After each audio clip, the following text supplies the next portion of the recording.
The most important decision is, do I want to be happy? Will I commit to being happy? More important than happy. If you truly want to be successful, you're going to have to go out and find what you truly love to do. You don't want to be stuck doing something that you hate for the rest of your life and get stuck going up that ladder and becoming high up in that area. And then you have to start all over again, but for the one thing that you truly love, your true passion in life. It's all about that. You need to make sure that you are doing what truly makes you happy, because at the end of the day, that's all that really matters, is making sure that you're happy and you're healthy. So you need to go out and find whatever it is, no matter how weird or how lame other people say it is, as long as it makes you happy. That's the one important thing. That's the only thing that you really need to care about and focus on, that you enjoy what you're doing, because nobody else has to do it. It's just you. And once you discover what that is, you need to pursue that relentlessly and go all in on that one goal of yours. Make sure that you're doing whatever you can to make sure you progress in that area. Learn as much information and read books and watch videos and watch seminars and go out and learn from people who have done it before, or other people in that field that can assist you and get you connected, this, that, and the other. It's all about improving upon your skills and yourself every single day, just a little bit here and there, and all that time will add up to make you the truly successful individual you wish to be. You expand in your spirit and your soul and your capacity and your skill.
correction. 80% of those corrections never become a bear market. They all correct back, just like last year.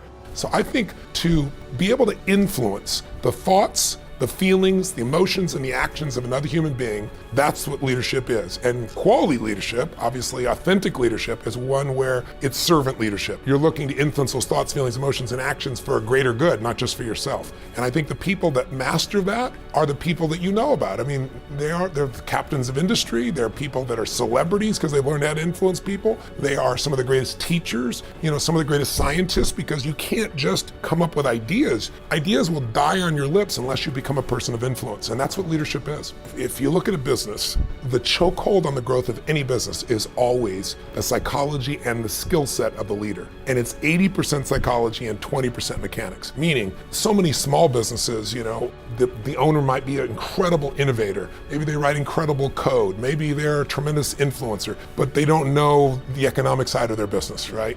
One I'm reading right now is The Believing Brain, which is fascinating. It talks about how our beliefs control our life, control our experience of reality, how it's shaped by both biochemistry and your environment. Really, really great book. One of the most important ones was early in my life. One of my mentors, a man named Jim Rohn, said, "Tony, all you have to focus on in your life is find a way to add more value than anybody else does, and you'll never have to worry about anything.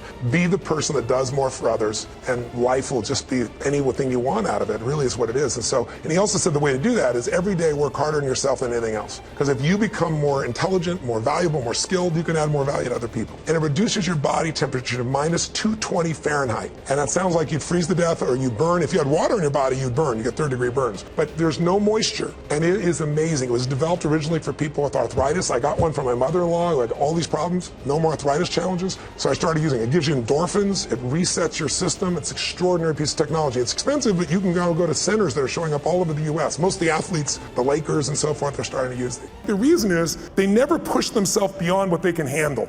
You're used to greens or blues, and you find yourself on a double black, and what happens? Everything inside you freaks out because you're past what I call the threshold of control, your comfort zone. And you look down, you go, I could die doing this. So now you have two choices. Either most people slam themselves on the ground, hang on for dear life, and try not to skid off the cliff, and at best what you do is survive. Or a few people let go of their fear, no matter how scary it is, and goes, I gotta go down this thing, and there's no other choice, and they focus on where they wanna go instead of what they're afraid of. And they find a way to carve. And once you carve a few of them, the biggest mistake I think businesses make is many businesses are started by people that you built a product you love. You need to fall in love with a client who's gonna do well with you even when the economy goes to hell. Think about it, Starbucks, I was sitting across from Howard Schultz and had a great conversation and said, what is he most proud of? And he said, he used to say starting Starbucks. Then he said, now it's surviving 2008. So you need an irresistible offer for the client who is ideal for you, and you wanna fall in love with a client. Don't fall in love with your product or service, because those need to change. And if you fall in love with your product or service, somebody's gonna beat you. They're gonna be anticipating. I always tell businesses,